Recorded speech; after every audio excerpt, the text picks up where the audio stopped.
Ustadz, kalau misalnya kita kepepet nih Pak Ustadz, apalagi kan zaman sekarang ini kan bergerak banget nih Pak Ustadz, ini pasti tentang riba nih Pak Ustadz ya. Riba ini kan juga penting Pak Ustadz, kalau kita ngelihat dari sisi kacamata bisnis nih Pak Ustadz ya.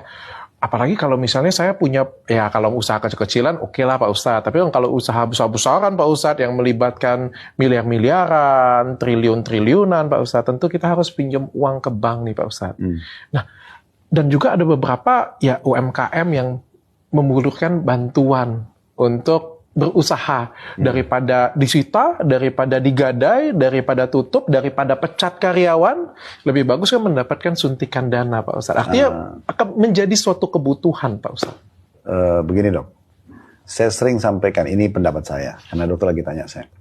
Kita usahakan jangan mengurung diri kita di sebuah bingkai yang kita buat sendiri. Contoh gini, saya kalau tidak minum kopi pagi hari, kepala saya pusing. Dia yang kurung dirinya di situ. Sehingga kalau tidak ada kopi, pusing. Coba kalau dia tidak tanamkan persepsi dalam diri dia, ada kopi, ada teh, ada susu, ada minum aja. Contoh. Ada orang yang mengatakan, saya kalau nggak tidur di rumah saya nggak bisa tidur. Misal, dia mengurung dirinya di bingkai kehidupan sendiri. Padahal dia tidur di mana aja, oke. Dia ke hotel, dia lagi ke rumah keluarganya, ke temannya, biasa aja. Saya pernah temukan ada satu jemaah saya, berangkat umroh bersama saya. Dia bawa bantal dok. Saya tanya, kenapa bawa bantal? Saya nggak bisa tidur tanpa bantal ini. Terus kalau bantalnya hilang gimana? Oke. Ada kemelekatan di sana iya, ya? bantal biasa aja gitu. Nah, itu contohnya. Nah, coba ini sebagai contoh dok ya.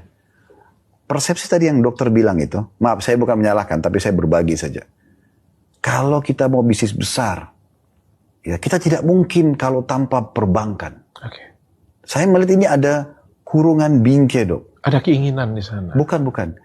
Seperti ada membatasi, tidak mungkin kita dapat modal besar kecuali dari utang bank. Ini persepsi dok. Selama kita di situ, kita akan selalu mentok berkeliling-keliling di bingkai itu saja. Berarti tidak mungkin kita dapat modal dari tempat lain. Padahal cukup banyak.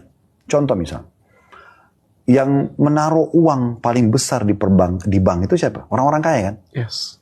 Untuk apa? Pertama untuk safety uang mereka. Yang kedua, mereka juga yang tadi mau mendapatkan riba, mereka supaya dapat keuntungan kan.